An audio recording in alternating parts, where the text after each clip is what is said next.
Iya beneran, karena kan lu bayangin. Tapi memang hebat sih, skripsi lu. Untung gak jadi mahasiswa abadi. Hampir gue sebenarnya, hampir beneran. Nih lu udah limit nih, udah tua nih di kampus nih, lu harus lolos 7 gitu tahun, kan. kuliah 7 tahun? Kayaknya ya 6-an deh. 6 tahun, jangan berpolitik kalau masih kuliah. Makanya.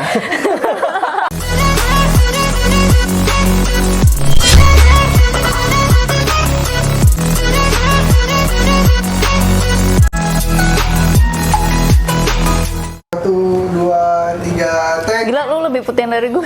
Serius, udah di tag lagi. Udah teh. Sorry. Gak apa-apa? Langsung. Salam Indonesia, kembali lagi bersama gua Mirza Arera dalam channel Stetes. Dan masih dalam topik yang sama, politik anak muda. Yang kalau lo semua pada belum nonton, bisa diklik di atas sini. Oke, selamat menyaksikan. Oke, sekarang di samping gua udah ada politisi muda. Dia dari salah satu partai, brandingnya anak muda, isinya anak muda semua, yaitu Febri Wahyuni Sabran. Oke, Mbak. Oke. Mbak ya. Gak usah lah ya. Masih muda. Lu berapa? 33. 24. 24. Adik kelas. Gua 17. Oh iya, gile. Baru akil balik udah masuk partai politik. Ya, sis ya? Harus sis? Harus sis dong, Harus ya? kan Oke. PSI. Oh iya, dia udah nyebut merek. Oh, gue udah nyebut ya? Nggak apa-apa. Apa? Emang gue di sini pengen wawancarai lo kenapa sih mau masuk PSI gitu? Bisa gak sih lo ceritain tuh lo dari dulu lulus kuliah lo langsung masuk PSI. Partai politik? Enggak, sebenarnya sih sebelum lulus kuliah sih. Jadi gua itu gabung PSI tahun 2000. Ah, so-soan lu. Lu kuliah tuh masuknya BEM, jangan partai politik. Gue nggak aktif loh di kampus, seriusan. Gue nggak aktif di kampus. Tapi gue aktifnya di luar. Gue gabung di organisasi kayak di KNPI, HIPMI, kayak gitu. Tapi di kampus gue nggak, karena kebetulan gue kampusnya swasta. Bisa diceritain nggak sih lu apa namanya, kenapa sih lu tuh tertarik gitu sama politik gitu ya, walaupun lu pada saat kuliah lu ya aktif memang di organisasi-organisasi yang ibaratnya ya dekat lah dengan partai politik gitu. Lu diajak temen, diajak saudara tuh, tapi sih bisa ceritain nggak? Ya, awal gue gabung di partai politik itu tahun 2017 ya, 2017. Tapi sebelum gabung itu, gue sebenarnya nggak apatis sih terhadap politik. Karena di awal itu, gue udah dekat dengan birokrat. Jadi, gue dulu waktu masih zaman kuliah juga aktif sebagai pegiat pariwisata Sumatera Barat. Dan masuk ke dalam salah satu tim percepatan pariwisata Sumbar saat itu, yang di SK-kan oleh gubernur. Nah, jadi kan udah dekat nih dengan birokrat ya. Gitu. Birokrat, partai politik? Ya, itu masih ada hubungannya. Oke, kan masih. Nah, jadi di saat di lapangan gitu kan, waktu kita datang ke beberapa daerah tempat wisata yang kita lakukan untuk pemberdayaan segala macamnya itu masih ada tersendat beberapa hal dengan hal-hal regulasi. Gitu. Jadi di situ tuh aku mulai sadarnya kalau kita cuma dari luar doang nih untuk berkomentar itu nggak akan mengubah apa-apa gitu. Tapi kalau kita masuk langsung ke dalam sistem itu, baru deh kita bisa melakukan pergerakan yang ingin kita lakukan di dalam politik itu sendiri. Oke, jadi dengan kata lain lu tuh sebenarnya punya ide, gagasan gitu, tapi karena mentok di situ-situ aja ya, jadi netizen jahat gitu, misalkan ya komen-komen doang tuh ya. Cuman didengar doang, tapi kita ya udah cuma sampai segitu doang. Jadi gitu. berangkat dari situ, lo langsung pengen, udahlah, gue bisa nih, gitu. Gue pengen membuat satu perubahan, ide-ide gue diterima ya, gue makanya masuk nih sini, kayak gitu. Nah itu awalnya gimana? Ada yang ngajakin lo? Diajakin. Jadi MLM itulah pokoknya. Bukan. Waktu itu jadi kan ada relasi nih salah satu. Itu bukan teman, tapi bukan teman yang seumuran. Gue emang udah biasa ininya sama yang tua-tua sih. Cuman di PSI doang teman gue yang seangkatan gitu. Tapi jadi diajakin kamu kayaknya ada ketertarikan nih di bidang politik gitu kan. Terus mau nggak gabung ke partai nih, ada nih partai katanya gitu kan, partai baru yang isinya Join- anak muda semua gitu. Joinnya gampang kok dengan daftar Rp100.000 gitu enggak? Enggak Enggak gitu. Enggak gitu kalau gue enggak. Oh, iya. Jadi pas gabung saat itu, gue kan udah ada organisasi ya, organisasi kepemudaan. Jadi waktu gabung di situ, pas ditawarin sebagai pengurus PSI di Sumatera Barat, udah nggak Partai gap lagi Solidaritas Indonesia. Oke. Udah nggak gap lagi sebenarnya. Cuman yang bikin aku agak gap itu ketika jadi gini, partai ini kan masih baru banget, ya kan, track record partai kan kita nggak ada kan, track Iya, recordnya itu. gimana. Nah, jadi aku berpikirnya gini, kok gue mau sih masuk PSI, orang Iya. ya kan, banyak yang nanya kayak gitu. Jadi waktu baru masuk itu, gue nggak langsung jawab gue mau waktu itu. Mikir-mikir ya. Mikir dulu, karena kan kalau untuk struktural ke daerah ya, kan ada DPD, DPC gitu kan. Lo aktif di DPW? Gue aktif di DPW, jadi Ketua? Enggak? wakil ketua. Wakil ketua, luar biasa. Jadi kita nggak cuma ngurusin kalau Ketuanya Valdo? Bangki kan jubir kan, kalau aku kan lebih Ketuanya internal. Valdo bukan? Belum itu. Belum. Valdo masih di seberang itu. Valdo lo sekarang punya wakil kayak gini dong. Tapi Oke. Valdo sering banget main ke kantor DPW PSI yang di Sumbar, tau nggak? Waktu dia di PAN, masih di PAN. Waktu dia di PAN. Ketahuan lo anjing. Waktu di PAN sering banget tau main ke DPW. Oke. Jadi Ketahuan lo, Dok. jadi Nggak bakal gue edit ini. jadi ketika Valdo masuk PSI gue udah nggak kaget. Iya beneran. Jadi balik lagi kan waktu ditawarin jadi pengurus itu, gue nanya tanggung jawab gue di sini nih seperti apa ya kan. Terus Wakil ketua lo. iya, terus di PSI ini posisinya gimana nih PSI ini saat ini gitu. PSI itu ternyata dulu belum lolos verifikasi faktual KPU. Bayangkan. Ya kalau emang belum lulus kan emang ada tahapannya. Jadi dia kan emang harus melengkapi Nah, itu orang-orang dia. strukturnya dia. Jadi Makanya dia ngerekrut lo gitu. perjuangannya itu berat banget bro. Berat. Jadi gue manggil bro. Gak apa-apa, gak apa-apa. Lo Jadi- masih muda lo. Santai. Nggak apa-apa nih. Iya gak apa-apa. Kan lu udah tua bukan ya? Jadi pas masuk itu kan sampai mana tuh? Gue lupa. Aduh. Sampai verifikasi faktual. Oh, verifikasi faktual. Dia Edit ya. Ya nggak apa-apa. Natural. Jadi verifikasi faktual. Nah, jadi verifikasi faktual tuh berat banget.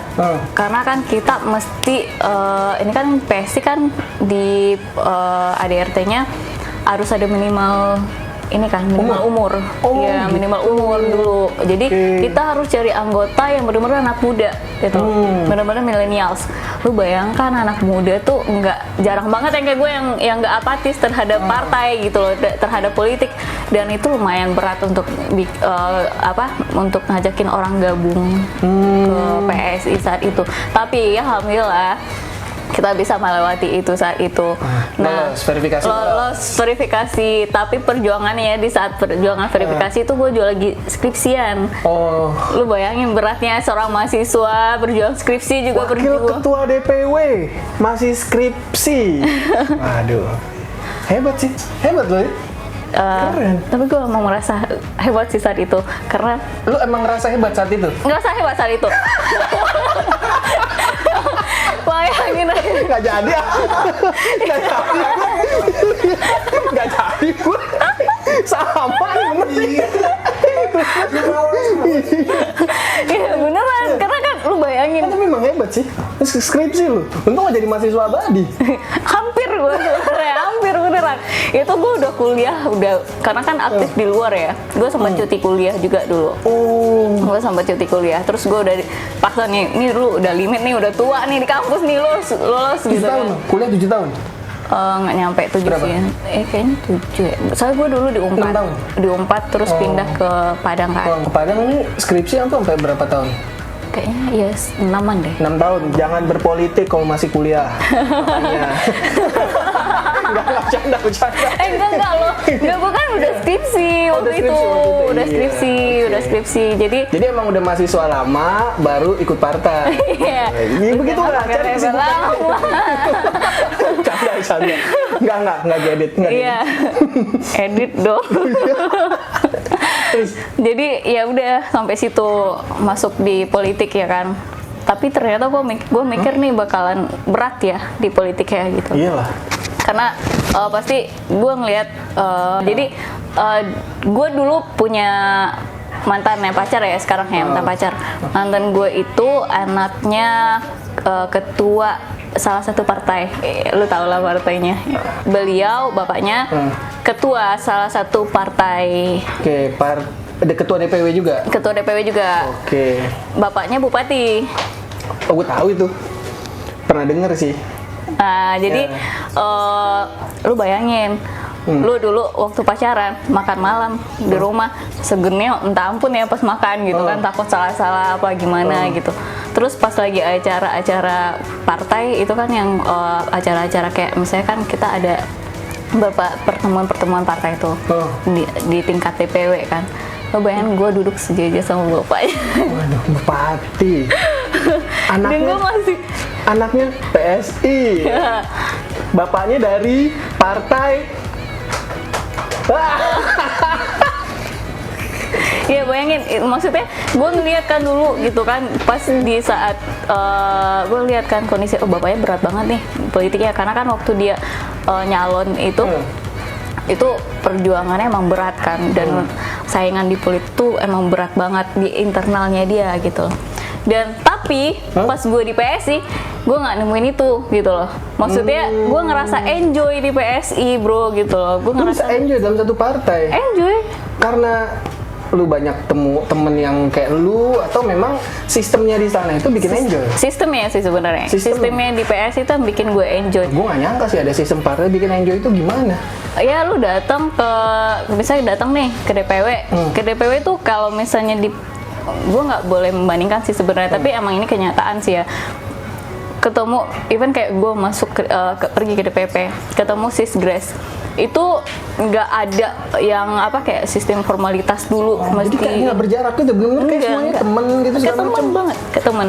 Jadi lu bisa diskusi bareng sama Sisgres, bareng sama Brojen kayak gitu. Oke, itu partai petongkrongan sebenarnya. Partai tapi juga tempat nongkrong. Mantap. Tempat nongkrong dan tempat diskusi. Luar biasa sih. Di situ gue tertarik ya di PSI, dan gue ngerasa nyamannya di PSI.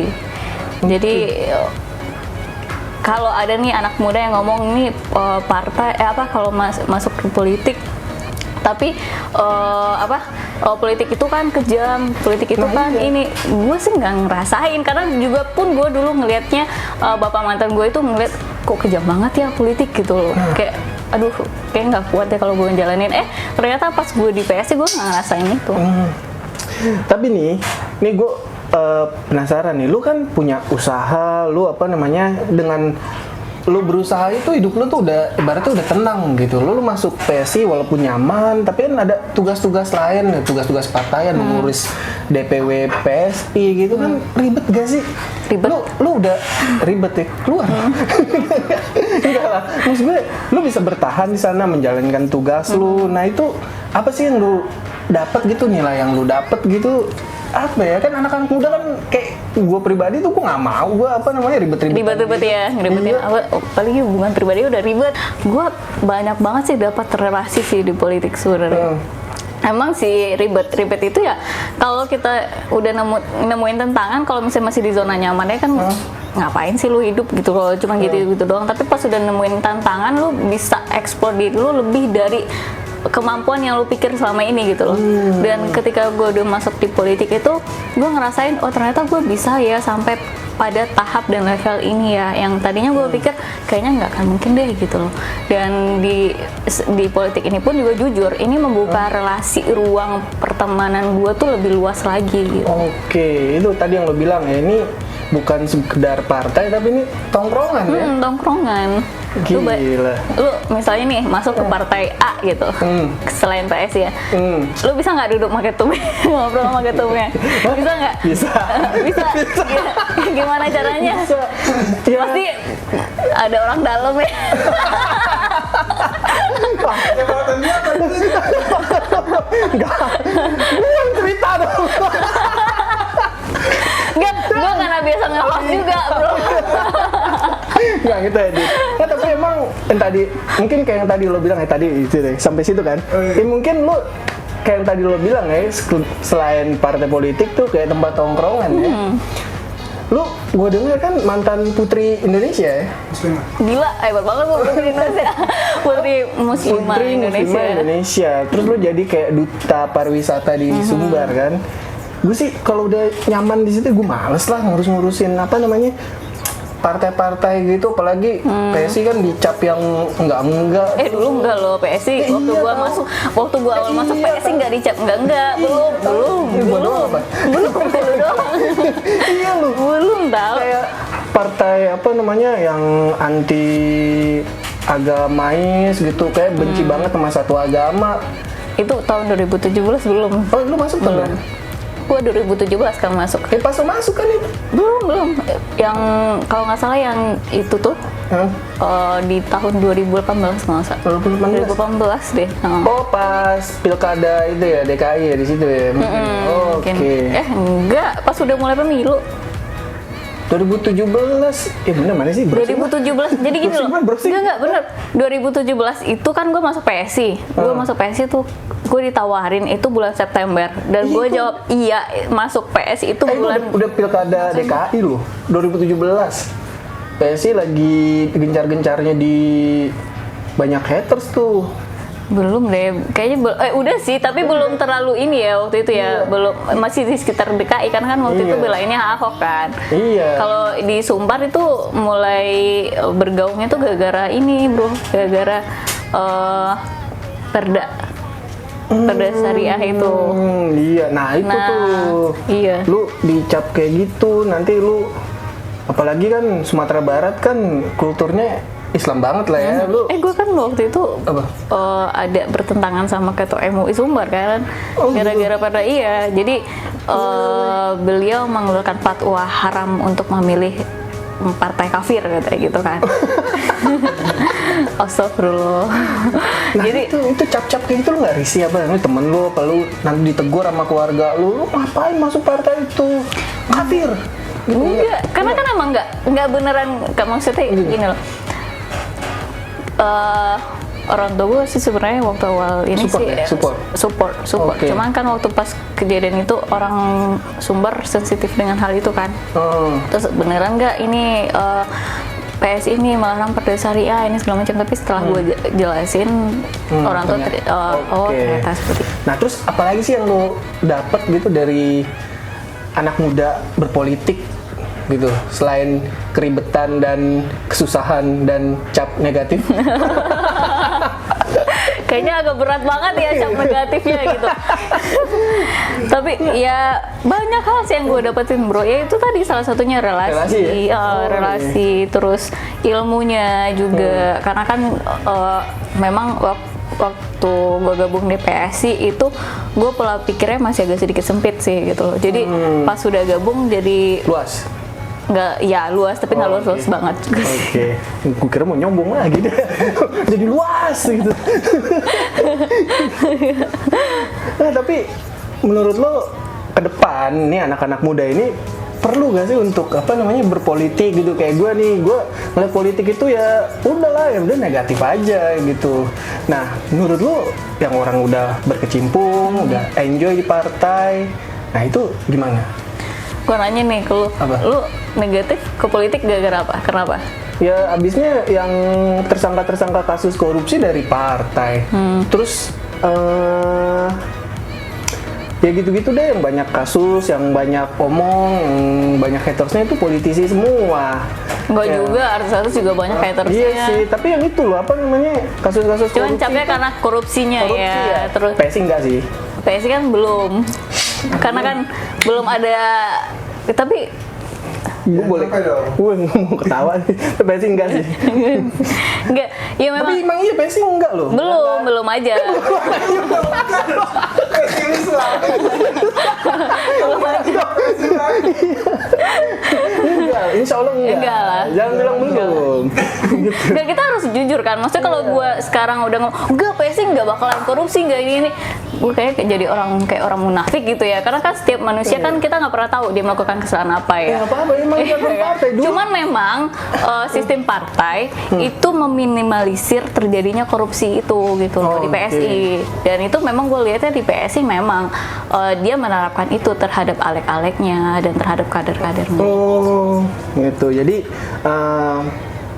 pesan lo nih untuk anak-anak muda gitu di luar sana yang apatis sama politik, ya gimana gitu. Kayak gue masih stigma gue ya negatif aja gitu kan, koruptor-koruptornya pada partai politik.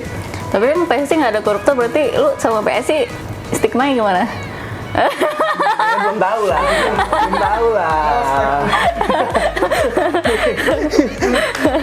Anda buka channel aja. Enggak. Waduh, ngobrol kayak gini mah gua. Iya, gua bukan channel aja, ntar lu jadi narasumber.